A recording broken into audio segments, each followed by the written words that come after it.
கர்த்தருடைய பரிசு நாமத்திற்கு ஸ்தோத்திரம் உண்டாவதாக. இன்றைய ஜீவவார்த்தை நிகழ்ச்சியை கேட்டுக்கொண்டிருக்கும் அனைவரையும் கர்த்தருடைய பரிசு நாமத்தினால் வாழ்த்துகிறேன், ஆசீர்வதிக்கிறேன். இன்றைய தின தியானத்திற்கு தேவன் கொடுத்த வேத பகுதி, அது ஏசாயா தீர்க்கதரிசி எழுதின புஸ்தகம் 42ஆம் அதிகாரம், அதில் 7ஆம் வசனம். ஏசாயா 42:7. கர்த்தராகிய நான் நீதியின்படி உம்மை அழைத்து உம்முடைய கையை பிடித்து உம்மை தற்காத்து உம்மை ஜனத்திற்கு உடன்படிக்கையாகவும் ஜாதிகளுக்கு ஒளியாகவும் வைக்கிறேன். இன்றைய தினம் இதை கேட்டுக்கொண்டிருக்கும் தேவ பிள்ளைகளே, தேவ நீதியின்படி தேவன் உங்களை அழைக்கிறார். அவருடைய நீதியை நீங்கள் உலகத்திலே நடப்பிப்பதற்காக தெரிந்து கொண்ட பாத்திரமாக உங்களை அழைக்கிறார். இது ஒரு ஊழிய அழைப்பினே வச்சுக்கலாம். தேவன் உங்களை அதற்காக அழைக்கிறார், ஊழியத்திற்காக அழைக்கிறார். ஊழியம்னோட நீங்கள் உடனே வேலை எல்லாம் விட்டுட்டு எல்லாத்தையும் விட்டு நம்ம ஸ்டேஜில் போய் நிற்கணும், பைபிளை தூக்கிக்கிட்டே தெரியணும். இதுதான் நம்ம ஊழியம்னோன்னா உடனே நினைக்கிறது. இதுதான் தேவனுக்கு சாட்சியாக நம்ம வாழுகிற இடத்துல தேவனுக்கு உண்மையான சாட்சியாக வாழ்வது தான் உண்மையான ஊழியம். இவங்க கிறிஸ்தவங்க, இவங்க காசு வாங்க மாட்டாங்க. இவங்க கிறிஸ்தவங்க, இவங்க பொய் சொல்ல மாட்டாங்க. இவங்க கிறிஸ்தவங்க, இவங்க தேவையில்லாமல் நம்ம சண்டைக்கு வர மாட்டாங்க.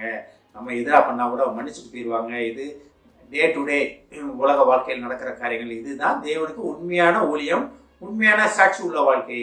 இதுதான் தேவன் அழைக்கிறார். அதான் தேவ நீதியின்படி. இதில் பார்த்தீங்கன்னா ஒரு 5 காரியங்கள் சொல்லப்பட்டிருக்கிறது. அது என்ன ஒவ்வொன்றா பார்ப்போம் நம்ம.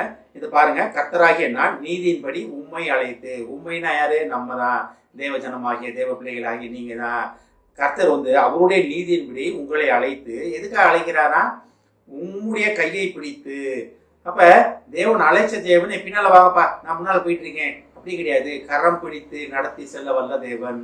உங்களை கரம் பிடித்து ஒவ்வொரு அடியும், நீங்க வைக்கிற ஒவ்வொரு அடியும் தேவன் பார்த்து இந்த இடத்துல வைக்கக்கூடாது, இந்த இடத்துல வைக்கணும், இது சரியான பாதை, இது தவறான பாதைன்னு உங்களை கரம் பிடித்து நடத்த வல்ல தேவன்.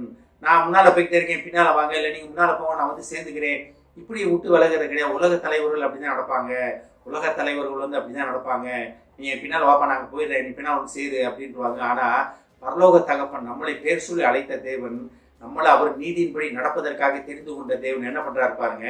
நம்மளை அழைத்தது மட்டும் இல்லாம நமது கரத்தை பிடித்து, கரத்தை எடுத்து பிடிக்கிறாரு. கரத்தை பிடித்து நம்ம நடத்துறாருன்னா, கரத்தை பிடித்து உம்மை தற்காத்து. அதாவது கரத்தை பிடித்து நம்மளை தற்காத்து. தற்காத்துனா என்ன? நம்மளை பாதுகாத்து, நம்மளை உலகத்தின் வழியில் இல்லாம தேவ வழியில நம்ம போவதற்காக, உலகத்தின் வழியில உளுந்து போன நம்மளை பாதுகாத்து, நம்மளை இருளின் பிடியிலிருந்து விடுதலையாக்கி, நம்மளை தேவ ஒளியில் நடப்பதற்காக, தேவ நீதியில் நடப்பதற்காக நம்மளை பாதுகாத்து. அப்ப பாருங்க, தேவன் அவர் நீதியின்படி நம்மளை அழைக்கிறாரு. அடுத்து அழைச்சதோட விடலாம நம்மளை கரத்தை பிடித்து நடத்தி கொண்டு போகிறார். எதற்காகனா நம்மளை தற்பாதுகாப்பதற்காக, நம்மளை பாதுகாப்பதற்காக. அப்ப என்னன்னா, நம்ம போற பாதை தேவனுக்கு பிரியமான பாதையில் நம்ம போயிட்டு இருப்போம், தேவனுக்கு பிரியமில்லாத பாதையில போக மாட்டோம். ஏன்னா கரத்தை பிடிச்சி நடத்தி கொண்டு போகும்போது அவர் போற பாதையில் தான் நம்ம போக முடியும், நம்ம இஷ்டத்துக்கு சுயத்துக்கு போக முடியாது. அதற்காகத்தான் தேவன் நம்மளை அழைத்திருக்கிறார். அவர் நம்ம கரத்தை பிடித்திருக்கிறார். கரத்தை பிடித்து நம்மளை பாதுகாத்து, அதுக்கு அடுத்த ஒரு 2 காரியங்கள் சொல்லப்பட்டிருக்கிறது பாருங்க. உங்களை உண்மை ஜனத்திற்கு உடன்படிக்கையாகவும். அப்ப தேவன் இன்றைய தினம் உடன்படிக்கை பண்றாரு. என்னன்னா, ஜனங்களுக்கு உடன்படிக்கையாக நீங்க இருக்க போறீங்க. ஜனங்களுக்கு உடன்படிக்கைன்னா என்ன? தேவனுடைய சத்தியத்தை, தேவனுடைய வல்லமையை, தேவனுடைய கிருபையை நீங்க ஜனத்துக்கு கொண்டு போய் செல்ல போறீங்க. நீங்க போய் சொல்ல போறீங்க. உங்க மூலமாக தேவ நீதி உலகம் முழுவதும் பரவ போகிறது. தேவ அடையாள அற்புதங்கள் நீங்க செய்ய போகிறீங்க. அதனால தான் ஜனத்துக்கு உடன்படிக்கையாகவும். அடுத்து பாருங்க, ஜாதிகளுக்கு ஒளியாகவும் வைக்கிறேன். ஜாதிகள் பைபிள்ல ஜாதிகள்னு சொல்லப்படுகிறது என்னன்னா, நம்ம ஊர்ல லோக்கல்ல இருக்க ஜாதிகள் கிடையாது. ஜாதிகள் வந்தாலே தேவனை அறியாத மக்களை தான் ஜாதிகள் சொல்லப்படுகிறது. அப்ப ஜாதிகளுக்கு ஒளியாக வைப்பதற்காக தேவன் உங்களை அழைக்கிறார். ஏசாயாலே பார்க்கலாம், எழுப்பி பிரகாசிக்கும் ஒளி வந்தது.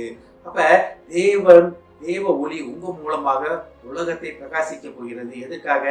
உலகத்துல இருள் இருக்கவங்க, உலகத்துல கஷ்டப்படுறவங்க அனைத்தையும் விடுதலை செய்வதற்காக தேவன் அவருடைய நீதியின்படி உங்களை அழைத்தது மட்டும் இல்லாமல் உங்கள் கரத்தை பிடித்து உங்களை உலகத்து காரியங்களிலிருந்து பாதுகாத்து, இந்த உலகத்தின் மக்களுக்கு உங்களை ஒரு உடன்படிக்கையாக வைக்கிறார். எதுக்காக உடன்படிக்கையாக வைக்கிறார்னா, நீங்க இருளில் இருக்க ஜனத்துக்கு நீங்க ஒளியாக இருக்க போகிறீங்க. தேவ ஒளி உங்க மூலமா வெளிப்பட போகிறது. அப்ப இருளில் இருக்க ஜனங்கள் உதிக்கிற உங்கள் ஒளியிடத்திற்கு வரப்போறாங்க. யார் யார்? ராஜாக்கள் பிரபுக்களும் வரப்போகிறாங்க. அப்ப தேவனுடைய அழைப்பு, நீங்க என்ன சொல்ல போகிறீங்க? கேட்டுக்கொண்டிருக்கும் தேவ பிள்ளைகளே, தேவ ஜனமே, தேவன் அழைப்புக்கு நம்ம என்ன செய்ய போகிறோம், என்ன சொல்ல போகிறோம் என்பதை நம்ம ஆராய்ந்து பார்ப்பதற்காக தேவன் இன்றைய தினம் அழைக்கிறார். அவர் நீதியின்படி, தேவ நீதியின்படி நம்மளை அழைத்து கொண்டிருக்கிறார். அதுக்கு நம்ம என்ன பதில் சொல்ல போகிறோம் என்பதை நாமே ஆராய்ந்து பார்ப்போம். ஆமென். ஜெபிப்போம்.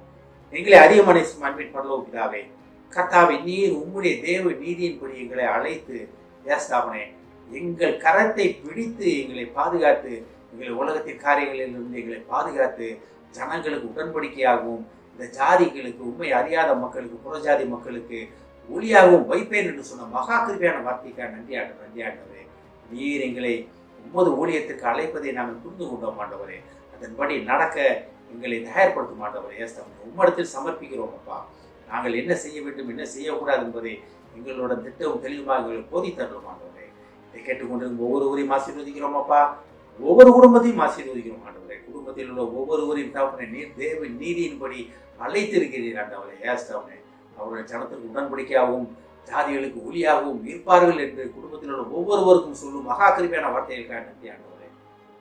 ஏஸ்தாபனே அவர்கள் உம்மிடத்தில் தங்கள் கரங்களை குடித்து தகப்பனே உம்மிடத்தில் பிடிக்கப்பட்டவர்களாக உலகத்தின் காரியங்களில் இருந்து அவர்களை பாதுகாத்து அவர்களை வழி நடத்துவேன் என்று சொல்வதற்காக நன்றி ஆண்டவரே. ஆசீர்வதிக்கிறோம் அப்பா. இயேசுவின் மூலமாக கேட்கிறேன் நல்ல பிதாவே. ஆமென். கர்த்தர் உங்களை ஆசீர்வதிப்பாராக.